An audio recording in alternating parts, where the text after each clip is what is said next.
A scandal is brewing within the British royal family, threatening to erupt into a full-blown storm for the monarchy.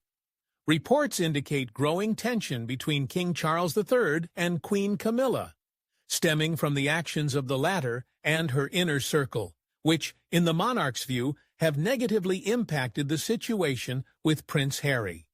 According to palace reports, King Charles III not only expressed his displeasure, but also raised his voice at his wife, and spoke out against her son, Tom Parker Bowles. Insiders claim the monarch is extremely sensitive to situations where outsiders interfere in his relationship with his son and make inappropriate remarks about Prince Harry, as if trying to sever the invisible bond between father and son. The king's anger reached its peak, erupting into a serious scandal with Queen Camilla and her son, Tom Parker Bowles. It appears Charles III intends to settle this delicate matter once and for all to put an end to any further insinuations. "No one dares interfere in my relationship with my son, Harry," the king reportedly declared, demonstrating his readiness to protect his son's interests not only with words, but also with actions, like a lion protecting its cub. Just as discussions about recent royal upheavals quieted down, new reports once again stirred up the public, astonishing even those most knowledgeable about the intricacies of Buckingham Palace life. Two sensational pieces of news, like a bolt from the blue, disrupted the established order.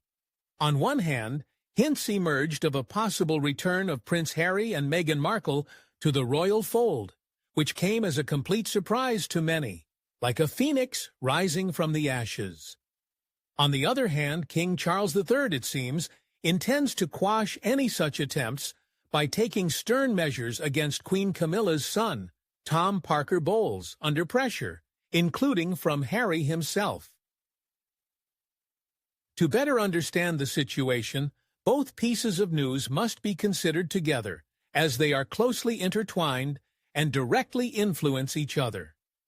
5 years after Harry and Meghan stepped back from royal duties and moved to the United States in search of independence, peace, and lucrative commercial projects, the question of passports for their children, Archie and Lilibet, unexpectedly arose.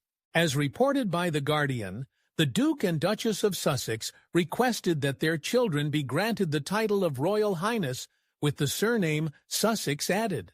In their view, this would allow Archie and Lilibet to decide for themselves in the future whether they wish to be active members of the royal family or not, as if offering them a choice between two worlds. Was the opulent palace life tainted by a lack of warmth? Did the burden of responsibility, strict rules, and constant scrutiny weigh heavily on the royal family members? Today, many are asking about the reasons for these changes, as if trying to solve a complex puzzle.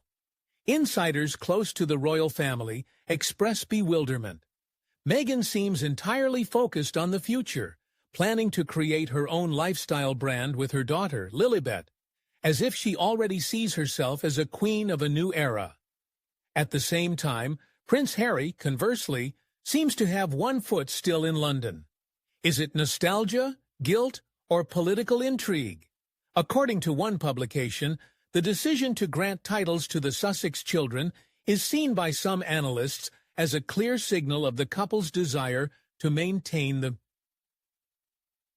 possibility of returning to the core of the monarchy, if only through their heirs. What awaits the royal family in the future? Can Harry find a balance between two worlds, or will he definitively sever ties with the past? The answers to these questions may determine the fate of the British monarchy for decades to come. While the public discusses the prospects of Prince Harry's return to the royal fold, Charles III is taking decisive steps to strengthen his position. According to information from sources close to the monarch, the king has begun to act against Queen Camilla's son, Tom Parker Bowles, who is accused of overstepping his authority and attempting to play a role inconsistent with his status. Notably, Prince Harry insisted on the complete removal of this figure from royal fairs, seeking to ensure his unhindered return and avoid internal competition. This issue became a central point in his private conversations with his father. According to insiders, Harry is adamantly against even partial reintegration, as long as this individual retains influence within the royal family. At the heart of the matter is not just family disagreement, but a complex political game where each participant pursues their own interests. Meghan Markle is actively developing her media empire, yet keeps the door open for a return to the royal family. Prince Harry, caught between a rock and a hard place, is torn between criticizing the past and the burden of his heritage. In this challenging situation, King Charles III seeks to restore order within the monarchical family, removing obstacles to a potential reconciliation. Analysts' attention is fixed on a carefully crafted reintegration strategy, based on the principle, step aside temporarily to return triumphantly. Everything indicates that the monarchy is undergoing a period of transformation, and every step has far-reaching consequences. And now, after long years of silence, Princess Anne, beloved and respected by all, reveals a secret that has shaken not only the Windsor dynasty, but the entire nation. It turns out the most intimate secret of Buckingham Palace was not kept in an impregnable safe, but in an ordinary envelope personally signed by the late Queen Elizabeth II. It was the monarch's last wish, not intended for the general public, which mentioned a name no one expected to see in such a context: Catherine, Princess of Wales. What is this mysterious last wish that could be the key to the monarchy's future? And why was Princess Kate Middleton specifically mentioned in this document? Let's try to unravel this tangled story together. The story began with a poignant moment. Princess Anne spent the last moments alongside the fading Queen Elizabeth II. She was not just the sovereign's only daughter, but also her loyal confidant and a pillar of the British monarchy. Born on August 15, 1950, at Clarence House, she received the title Princess Anne of Edinburgh and was third in the line of succession. After the death of her uncle, King George VI, in 1952, her mother ascended the throne. Anne was raised in an atmosphere of royal duties, and from a young age displayed the composure and nobility that later became hallmarks of her adult life. Even as a teenager, while studying at Benenden School in picturesque Kent, Princess Anne showed a genuine and steadfast dedication to her passions, especially horses. Like her mother, Princess Anne harbored a deep and sincere love for these noble and graceful animals. Her passion was so strong and all-consuming that in 1971, she triumphantly won a gold medal at the prestigious European Eventing Championship in St. Bursley. 4 years later, she made history by becoming the first member of the royal family to compete in the Olympic Games, held in Montreal. At these games, she rode the royal horse Goodwill, which brought immense pride to her crowned mother. In recognition of her daughter's outstanding achievements, the Queen, with undisguised pride, presented Anne with an honorary cup for her victory.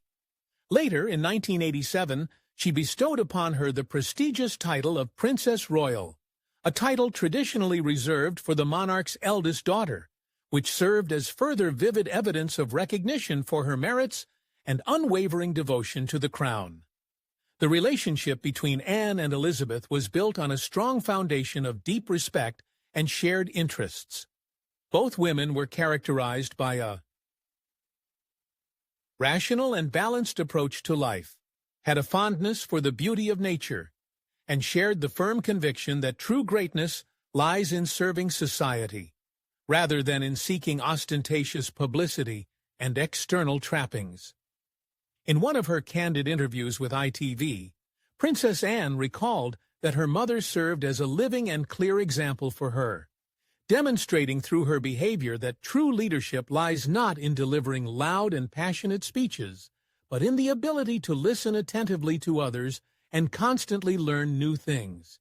She emphasized that it was the Queen who instilled in her such fundamental values as consistency in actions, modesty in behavior, and an unwavering sense of duty. These principles became a kind of compass, guiding Anne throughout her many years of selfless service to the state, and helped her earn the genuine affection and deep respect of the people, making her one of the most revered and respected members of the royal family.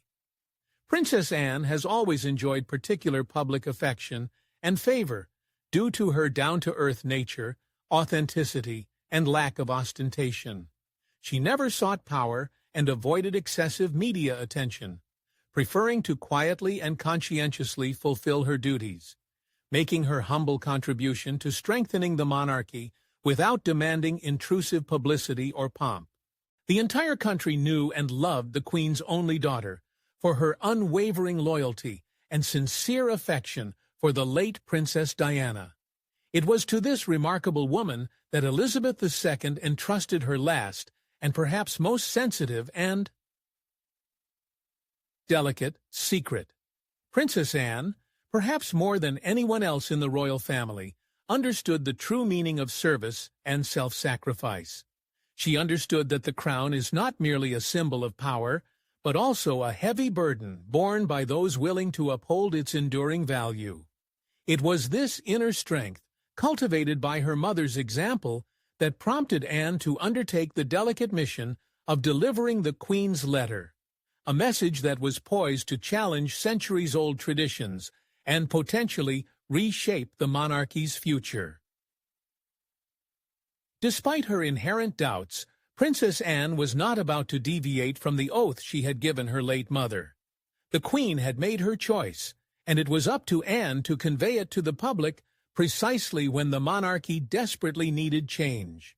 Observing the growing public discontent regarding the new king, and seeing her brother Charles III struggling to meet inflated expectations, Anne shared the widespread concern and recognized the urgent need for renewal. It was then that she realized the time had come. The crown could not afford to remain inactive, and Queen Elizabeth II's last wish could no longer be kept secret. Filled with resolve, Princess Anne made an irreversible decision. She arranged a confidential meeting with the two men most affected by the words she was about to speak, King Charles III and Prince William. What she was about to reveal to them would forever change the history of the monarchy, adjusting centuries-old traditions.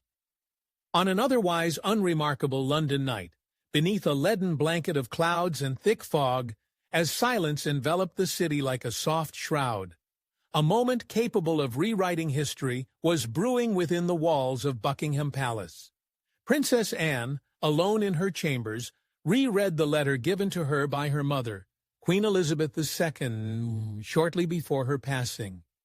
The Queen, known for her unyielding stoicism, always made measured and thoughtful decisions aimed at preserving the monarchy's grandeur. Therefore, her final request to Anne was no fleeting whim. Anne understood that sooner or later she would have to fulfill her mother's will, but the timing remained uncertain. After the Queen's passing, the monarchy continued its usual course. However, beneath the outward veneer, the first signs of trouble began to emerge. With Charles III's ascension to the throne and William's increased role, public faith in the monarchy's immutability began to wane. It was no secret that Charles III was not particularly popular with the public, largely due to his scandalous divorce from the late Princess Diana and his relationship with Camilla. Public opinion was clearly not in his favor, and the situation urgently demanded change. Anne, a loyal daughter and reliable pillar of the family, realized that the moment had arrived when dissatisfaction with Charles III reached a critical point. It was time to reveal the Queen's last words, capable of shifting the balance of power and restoring the monarchy's lost trust. In the minds of most Britons, the monarchy's future seemed a predictable and unchanging sequence of events. After the passing of Queen Elizabeth II, the throne was expected to pass to King Charles III, and then to Prince William, in accordance with immutable traditions and without the slightest doubt. However, within the quiet of Buckingham Palace, amidst the mystery enveloping nocturnal London, an event occurred that would radically alter the course of history, one of which almost no one outside the palace walls was aware. Princess Anne, burdened with a weighty secret she could no longer keep alone, found herself the custodian of a mystery she never sought but could not ignore. It concerned the last will of her mother, Queen Elizabeth II, meticulously recorded by her before her passing. This dying message from the Queen, not intended for the ears of courtiers, nor for wide dissemination, had been entrusted to her only daughter with instructions to reveal its contents at the appropriate moment. Paradoxically, the historical document made no mention of Charles III. Not a single word was said about the second in line to the throne, Prince William. Instead, it featured an entirely different person, an unexpected candidate whom the late Queen believed capable of securing the future of the British crown. And by coincidence, this person was Catherine, Princess of Wales. While impenetrable darkness enveloped the wrought-iron gates and night held undisputed sway deep within the castle, behind its formidable walls and labyrinthine corridors, Anne made her final decision. She realized that the pivotal moment for a crucial announcement had arrived. At her summons, King Charles III and Prince William appeared. In the vast hall, there were no servants or confidants, only the three of them. The room's interior, where the fateful meeting was to take place, was steeped in an atmosphere of antiquity and solemnity. Heavy drapes of thick fabric hung over dark wooden panels, and from the walls, portraits of deceased monarchs gazed down, like silent witnesses to the events to come. Avoiding long preambles and ornate speeches, Anne opted for a more direct and decisive approach. She unfolded the letter, worn from numerous touches, and placed it directly before her astonished brother. Charles III, with slightly trembling hands, was the first to take hold of this fateful document. William, frowning, leaned forward, carefully reading every word, as if trying to decipher a hidden meaning. An oppressive silence filled the room, permeated with anxiety and unspoken fears. The steady ticking of the clock on the mantelpiece resonated deafeningly in the ringing silence. Beyond the castle walls, the city was deep in slumber, unaware of the unfolding drama. But the contents of the letter left by the late Queen left no room for doubt. She saw in Catherine not just a future queen consort, but a guarantee of the monarchy's prosperity in the years to come.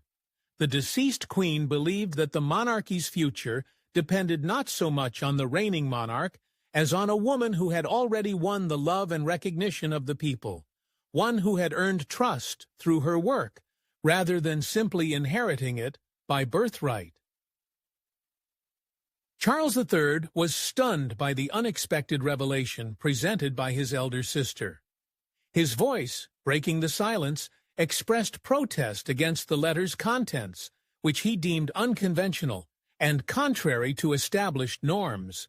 Weariness and premature aging were etched on his face.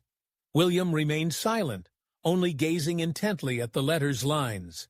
His hands, resting on his knees, clenched and unclenched, betraying the inner turmoil that had rendered him speechless. Anne did not engage in discussion. Her task was simply to convey the Queen's will, not to defend her own viewpoint. However, deep down, she shared her late mother's convictions. Catherine Middleton stood out among other members of the royal family. She didn't just seamlessly fit into the archaic system. Her personal charm and charisma breathed new life into the institution of monarchy, making people believe in its value once again. Finally, William broke the silence. His voice was subdued as he inquired why they hadn't been informed sooner. Anne smiled faintly, with a hint of sadness, and suggested that perhaps the Queen felt they were not ready for such a revelation. For a long time, the members of the royal family remained in oppressive silence, united by a sense of bewilderment and a premonition of impending changes. Each of them realized that any decision made could have far-reaching consequences.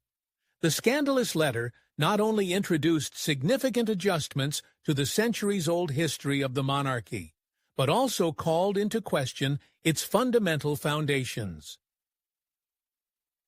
While fateful debates unfolded in other palace chambers, Catherine remained unaware of the sensational revelations being exchanged by her husband and his closest relatives. After putting young George, Charlotte, and Louis to bed, she fell into contemplation by the window, gazing absently into the night, a cup of cooling tea in her hands. An inexplicable unease gnawed at her soul, like a premonition of impending changes whose full scale she had yet to grasp. Meanwhile, in the upper halls of the palace, the threads of a new reality were being woven, determining her personal destiny and the future of the British crown. Catherine never sought power. Her main priority was always the flawless execution of her duties. She offered genuine smiles when needed, listened attentively to those who sought her support, and selflessly protected her children. The late Queen Elizabeth II saw in her the qualities that, in her opinion, were necessary for successful governance in the coming era of change. At this critical moment, the mysterious letter appeared in the meeting room, like a living message from the past. Anne, filled with determination, rose from her seat, gracefully smoothing the folds of her elegant dress. Without waiting for the approval of Charles III or Prince William, she vocalized a will that she knew her mother would have fully shared. Truth and risk. That is our choice, regardless of the decision we make. The world around us is changing, and we must either adapt to these changes or remain in the past, like dinosaurs. In the tense silence that followed, a decision was born, quiet yet insistent, like the first rays of dawn breaking through the night's gloom. The monarchy, as the world knew it, was embarking on a path of radical change, not to the sound of fanfares and grand speeches, but to the whisper of truth that resonated on this fateful night, thanks to a woman who had yet to realize her pivotal role in history. Her Majesty had foreseen her as the future queen, Catherine Middleton. Prince William, heir to the British throne, grew up under the weight of colossal expectations placed upon him by the monarchy. From his earliest years, he was prepared to ascend the throne, but the letter he received deeply affected him. His entire life had been dedicated to service, upholding traditions, and fulfilling his duty to the crown. Now, the late Queen herself was asking him to reevaluate established life principles. The heir to the throne was expected to become a young, progressive monarch, close to the needs of the people. However, every step he took was under intense public scrutiny, and the slightest missteps were blown out of proportion. Even his marriage to Catherine, which had become a beacon of hope for the royal family, proved to be a double-edged sword. The more the public admired her calm confidence and genuine smile, the harder it became for William to shine on his own. Furthermore, accusations of racism from across the Atlantic continued to sting, reopening old wounds that had not yet healed. Prince William had never defied his father, King Charles III, but he was keenly aware that the monarchy stood on shaky ground. He felt this constantly, especially after the passing of Queen Elizabeth II, provoked a reaction in society that shocked him. Immediately after her death, the nation plunged into deep mourning, demonstrating a rare unity. However, this unity proved fleeting. Public trust in the monarchy began to steadily decline. Opinion polls revealed growing skepticism among young people regarding the relevance of the monarchy in the modern world. In Commonwealth countries like Australia and the Caribbean nations, voices grew louder, calling for a re-evaluation of relations with the British Crown and the removal of the British monarch as head of state. In the highest echelons of power, tension mounted, like a premonition of an approaching storm. The winds of change filled the royal family's sails, sweeping away the remnants of the loyalty they had enjoyed for generations.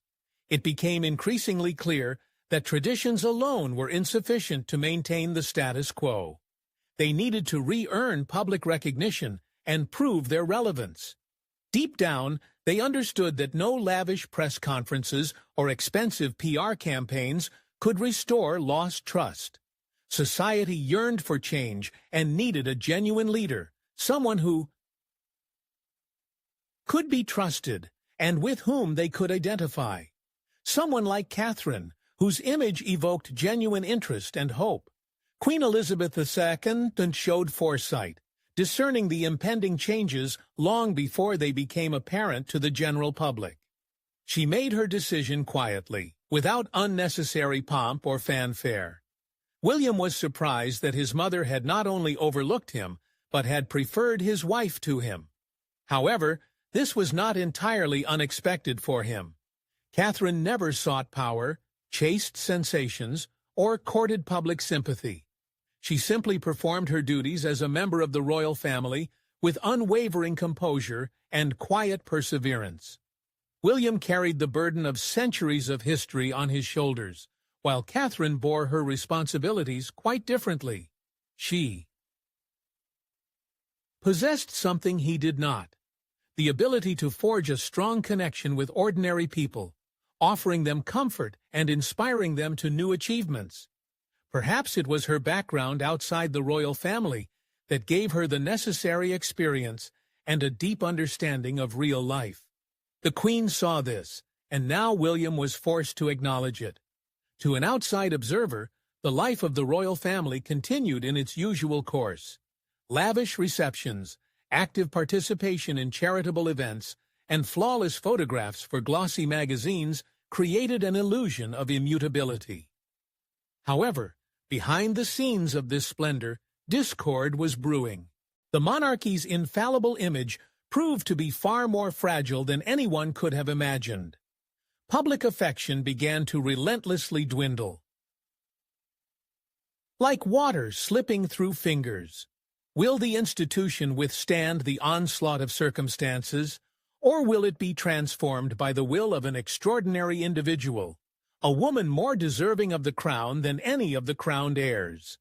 Despite the utmost secrecy, Catherine's growing popularity genuinely troubled Charles III and William, who would have preferred to conceal the true state of affairs from her. As if by fate, the public increasingly recalled the words of the deceased monarch, full of wisdom and prophecy. The press was rife with calls to hand over the reins of power to the compassionate princess, whose image inspired hope for a better future. Journalists delved headfirst into studying the biography of the modest lady, whose charm and inner harmony endeared her to those around her. The discovered facts proved not merely interesting but truly compelling, revealing the depth of her character. The life journey of Catherine, known to the world as Kate Middleton, Princess of Wales, began on January 9, 1982, in the quiet town of Reading, Berkshire, in the heart of England. Fate had prepared her for the role of wife to William, Prince of Wales, direct heir to the British crown. In 2022, Catherine was granted the title of Princess of Wales, which previously belonged to her mother-in-law, the unforgettable Princess Diana, whose image still lives on in many hearts. Like her predecessor, Catherine radiates warmth and possesses a remarkable ability to endear herself to people. It is no surprise that she holds one of the most esteemed places in the hearts of Britons, enjoying almost as widespread popularity and affection as Princess Diana herself. Notably, Catherine did not come from an aristocratic lineage. Her roots are quite humble. She grew up in an ordinary family, the eldest of 3 children born to Michael and Carol Middleton. Her younger siblings are Pippa and James. Catherine's parents met while working as flight attendants for the prestigious British Airways. In 1987, they demonstrated business acumen by founding a company specializing in selling party supplies by mail. The success of this venture, bolstered by family savings, allowed them to provide Catherine with a quality education, first at a preparatory school and then at the renowned Marlborough College in Wiltshire, England. Within Marlborough's walls, Catherine, then known as Kate Middleton, proved to be a diligent and sensible student, excelling in both sports — she was part of the school's field hockey team — and academics. In 2001, after a gap year, Middleton enrolled at the University of St. Andrews in Scotland.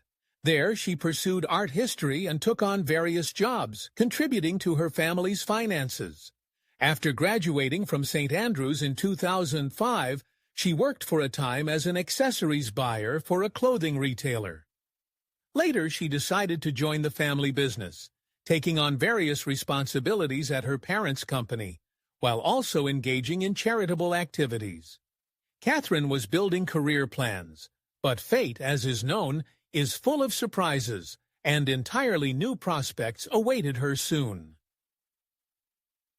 In picturesque St. Andrews, fate brought young Kate Middleton together with Prince William, heir to the British throne after his father, Prince Charles. At the time, William was a first-year student studying art history. According to Catherine's recollections, they shared a strong friendship that lasted about a year.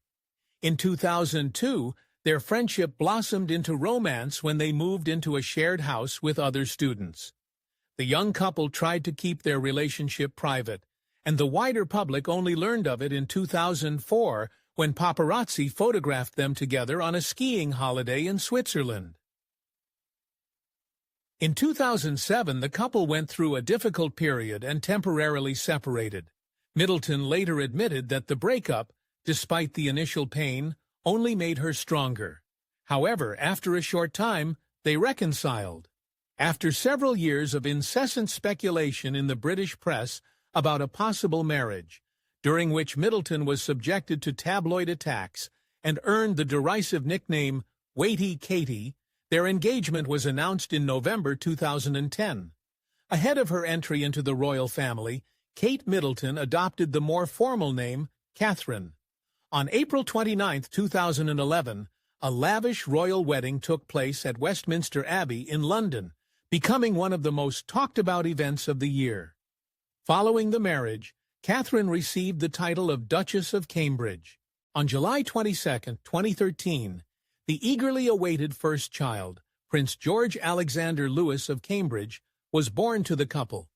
On May 2, 2015, a daughter, Princess Charlotte Elizabeth Diana of Cambridge, was born. On April 23, 2018, Catherine gave birth to their second son, Prince Louis Arthur Charles of Cambridge. The overwhelming majority of feedback indicates that Catherine has successfully integrated into palace life and quickly won the favor of the public. She actively collaborates with various charitable organizations, paying particular attention to supporting children. In 2021, she initiated the establishment of an early childhood center, which became part of the Royal Foundation.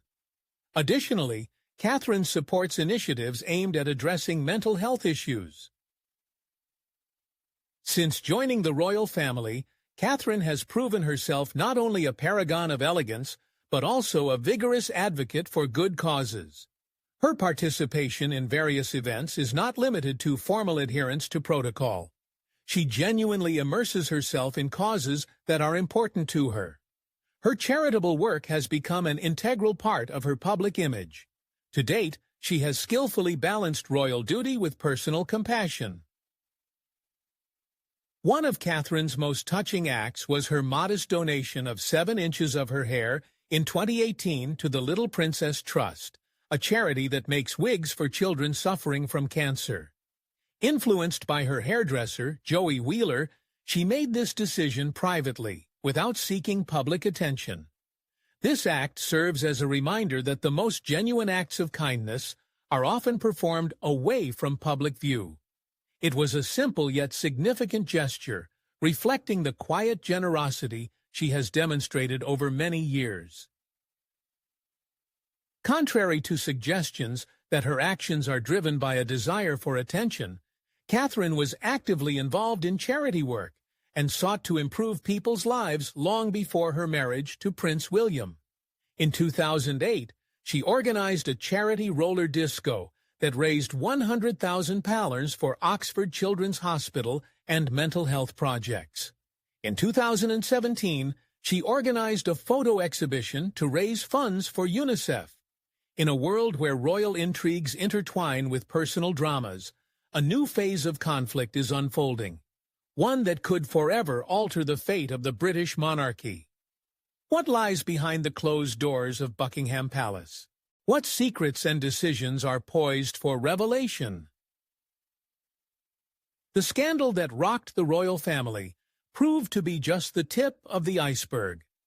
King Charles III's anger, directed at Queen Camilla and her inner circle, revealed deep cracks in relationships that had long remained hidden from public view. Insiders report that the monarch is ready to take unprecedented measures to protect his son Harry and restore order within the family. The focus shifted to Tom Parker Bowles, Queen Camilla's son, whose actions and statements sparked a wave of indignation from the king. His influence over the Queen and attempts to interfere in family matters became the last straw, leading to a serious conflict. Prince Harry, upon learning of the situation, issued an ultimatum. Either Tom is removed from royal affairs, or a return to the family is out of the question. Queen Camilla finds herself in a difficult position, torn by conflicting emotions. On one hand, she seeks to shield her son from attacks. On the other, she realizes that his actions could undermine her own authority and standing at court. Tension within the royal family has reached its peak, and according to close sources, the monarchical couple's marriage is experiencing one of its most severe crises in history. Prince William and Catherine are closely monitoring the unfolding events, understanding that the outcome of this conflict could significantly alter the balance of power within the royal family. They maintain a neutral stance, though some reports suggest they support the king's desire to bring order to his inner circle and put an end to further intrigues. The general public has not yet fully grasped the scale of the ongoing changes. Official statements from Buckingham Palace are limited to general phrases about internal reshuffles, while behind the scenes, a fierce struggle for power and influence is unfolding. Princess Anne, known for her peacemaking talent, is attempting to find a compromise that would satisfy all interested parties. Her authority and experience could play a decisive role in resolving the crisis, but even she admits that the situation is extremely delicate and ambiguous. International experts express concerns that such internal strife could severely damage the British monarchy's reputation on the international stage. Leaders of Commonwealth nations are closely observing the developments, assessing the potential consequences for their relationships with the United Kingdom. Meghan Markle, currently in California, remains silent regarding the unfolding events. Her strategy of non-interference may prove wise, given the intensity of passions within the royal family. Insiders claim the Duchess is focused on her own projects and does not plan to return to the epicenter of royal intrigues. The financial consequences of the crisis are becoming increasingly palpable. Uncertainty within the royal family is negatively impacting the tourism industry, and investors are showing caution regarding projects related to the monarchy. Economic analysts warn that a prolonged conflict could have long-term negative consequences for the British economy. Religious figures are calling for reconciliation and dialogue, emphasizing the importance of unity during such challenging times. The Archbishop of Canterbury, in his recent address, reminded everyone of the Christian values of forgiveness and understanding, without mentioning specific names. Youth organizations, traditionally supportive of Prince William and Catherine, express hope for a swift resolution to the conflict. They see in the younger generation of the royal family a symbol of renewal and progress, capable of guiding the monarchy out of crisis and restoring its former grandeur. The media is actively covering the unfolding events, though many details remain undisclosed. Journalists are attempting to obtain comments from all parties involved, but official representatives of Buckingham Palace are exercising extreme caution in their statements. Social media is brimming with opinions and predictions regarding the future of the royal family. Public opinion is divided among supporters of various factions, indicating the depth of existing disagreements. Hashtags related to the royal family regularly trend on social media, reflecting a high level of interest in the topic. Constitutional law experts are actively discussing the likely trajectories of current events and their potential impact on the institution of monarchy. Some experts caution against risks that could undermine the stability of the existing system, while other analysts see the crisis as an opportunity for long-overdue reforms. Representatives of culture and art are also not indifferent to what is happening. Many of them, historically supportive of the monarchy, express hope for a peaceful resolution to the conflict. Their voices add further depth to the public discussion, reflecting the cultural values and traditions associated with the monarchy.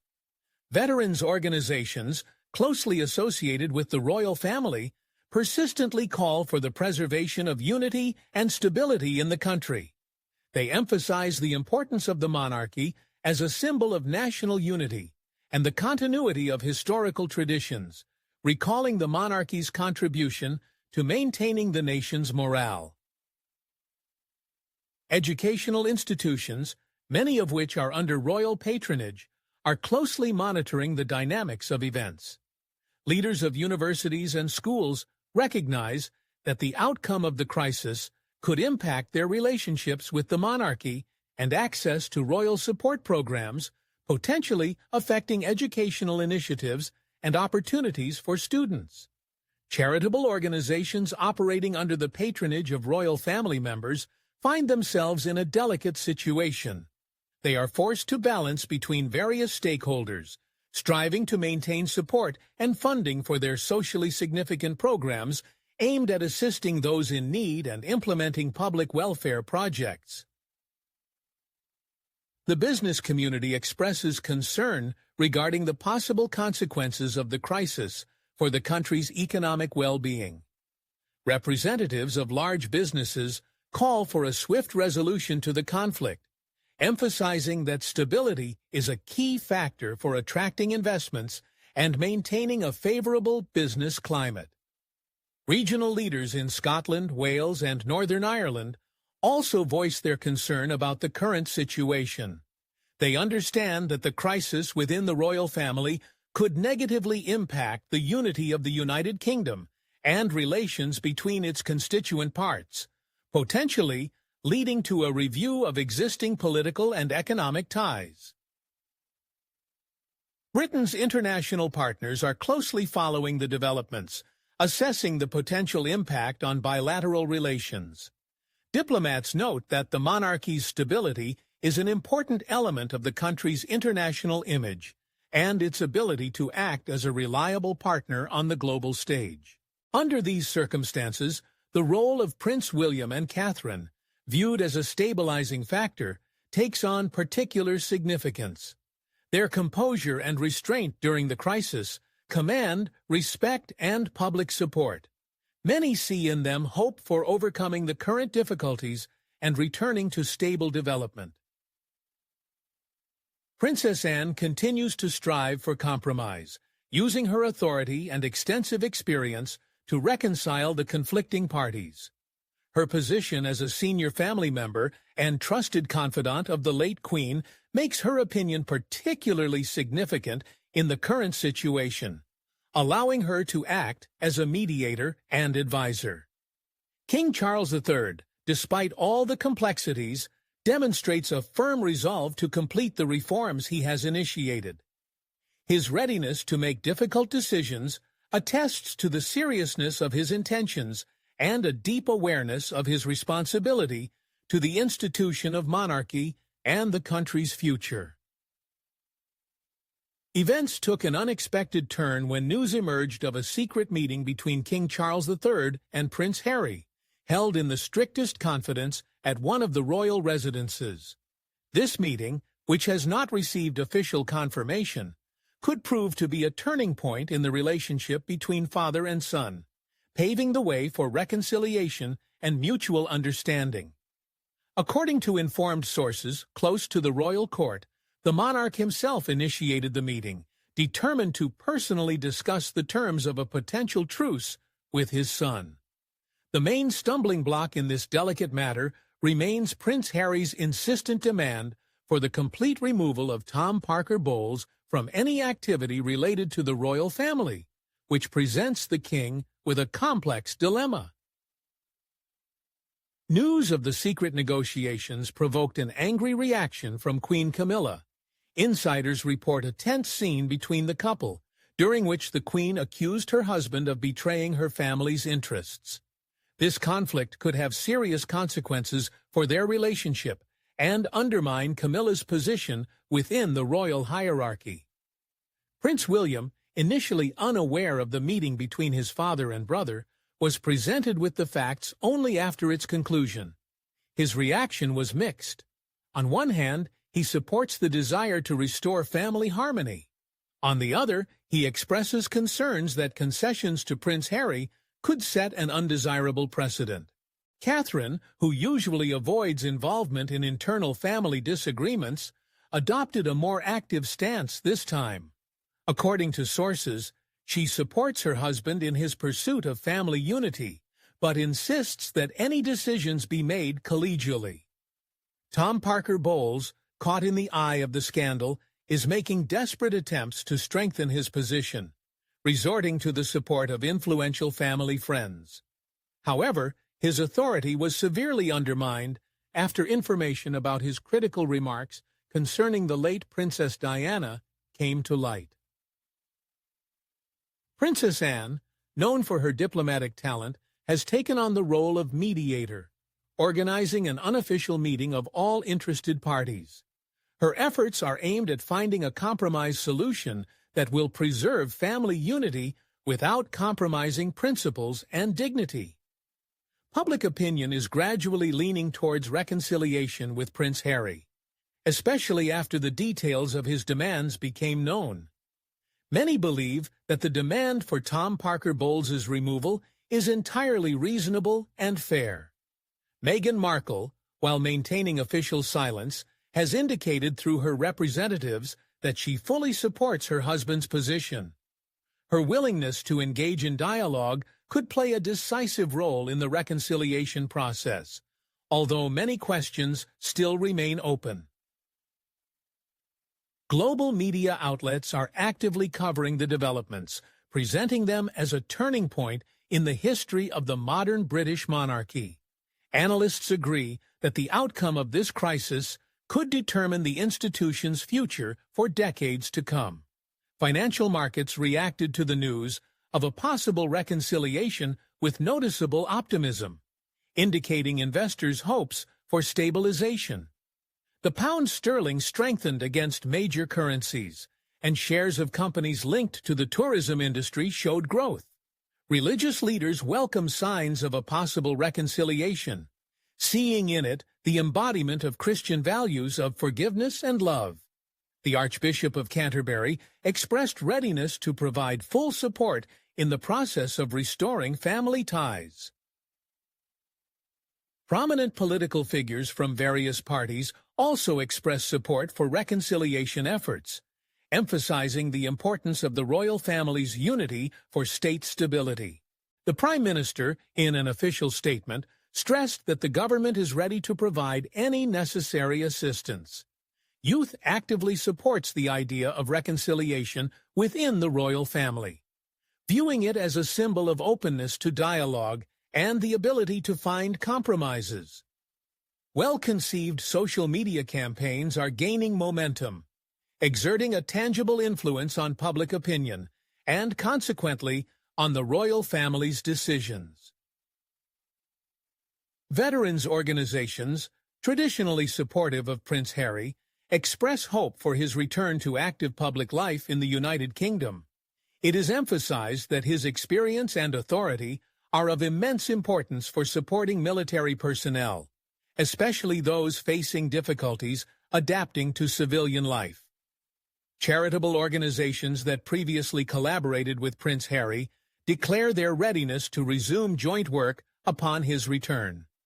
Many note that his involvement in projects significantly increased their effectiveness and attracted additional funding, allowing for broader program reach and assistance to more people in need. Cultural figures and representatives of the arts also express support for the idea of reconciliation, seeing in it an opportunity for the implementation of new creative projects and initiatives aimed at strengthening cultural ties and mutual understanding.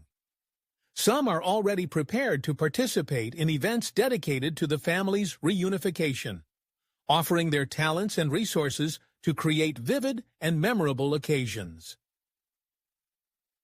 Educational institutions view Prince Harry's possible return as a chance to develop new educational programs and projects aimed at young people. His experience working with young people and interest in innovative educational initiatives could bring significant benefits, fostering the development of critical thinking, leadership skills, and civic responsibility in the younger generation.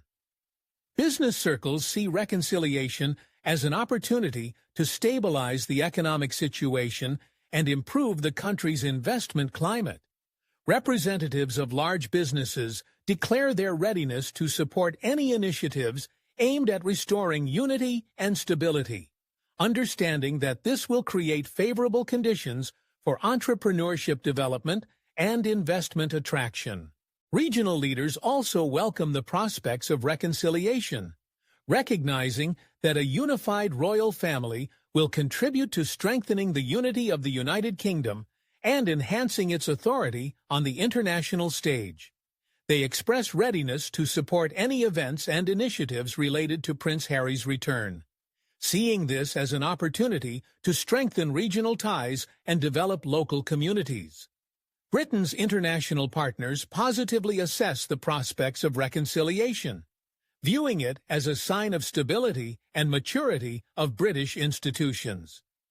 Diplomats note that a unified royal family will contribute to strengthening the country's international standing and its role in solving global problems. In Hollywood's star circles, where the Sussexes previously enjoyed unconditional support, a noticeable restraint is now observed.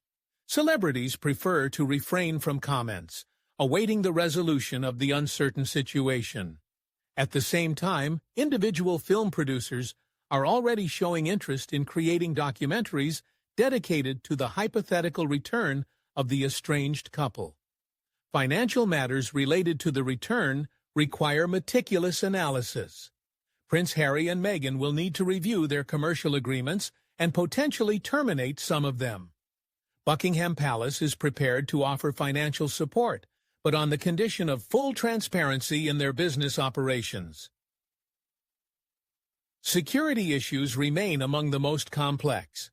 Prince Harry insists on providing his family with full state protection, which would entail significant financial costs and require coordination of efforts from various security services. In British society, sentiments in favor of reconciliation are gradually increasing, especially among the youth. Sociological surveys indicate that over 60% of respondents support the idea of Prince Harry's return, provided he fulfills royal duties. There is also no consensus in the press. Tabloid journalism continues to lash out at the Sussexes, while reputable publications call for reconciliation and unity. Some journalists have already secured exclusive interviews with insiders, preparing to cover the prince's potential return.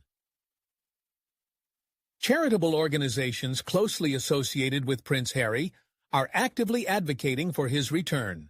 They assert that his presence in the UK would significantly enhance the effectiveness of their work and attract additional funds for important social projects. Voices are also heard in military circles supporting Prince Harry's possible return. His combat experience gained in Afghanistan and his work with veterans are highly respected within the armed forces. Many officers are convinced that his return would strengthen ties between the monarchy and the armed forces. Educational institutions are considering the possibility of developing special programs related to Prince Harry's activities. His interest in youth issues and innovative approaches to education could serve as a starting point for new initiatives. Sports organizations also harbor hopes for Prince Harry's return. His role in establishing the Invictus Games for wounded veterans has gained international recognition, and many see him as a potential leader in the development of adaptive sports.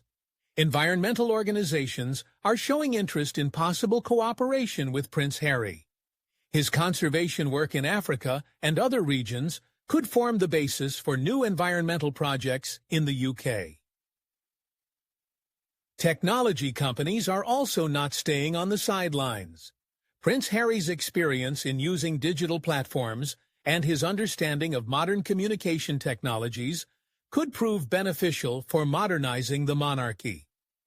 Cultural institutions view Prince Harry's possible return as a chance to develop new programs and projects. His interest in art and culture, especially in the work of young talents, could contribute to the country's cultural renewal. Women's organizations place particular hope on Meghan Markle's return, whose tireless work in gender equality and women's rights has earned her widespread international recognition. Many see in her an energetic leader capable of inspiring new achievements in the fight for women's rights. Ethnic minorities also express clear support for the couple's potential reunification with the royal family. Meghan Markle, as a prominent representative of mixed race, has become a symbol of diversity and inclusivity within the monarchy, and her return could serve as a powerful impetus for the further development of these important values. Young entrepreneurs see in Prince Harry and Meghan an inspiring example of a successful combination of centuries-old traditions and an innovative approach to business. Their rich experience in creating and developing their own projects could prove invaluable for stimulating entrepreneurial activity among young people, opening new horizons of opportunity for them. International organizations also show keen interest in the prospect of the couple's return to the royal fold. Their fruitful cooperation with the UN and other influential global structures could make a significant contribution to strengthening Britain's international standing on the world stage. Religious leaders of various denominations unanimously support the idea of reconciliation, seeing in it a vivid example of Christian forgiveness and all-encompassing love.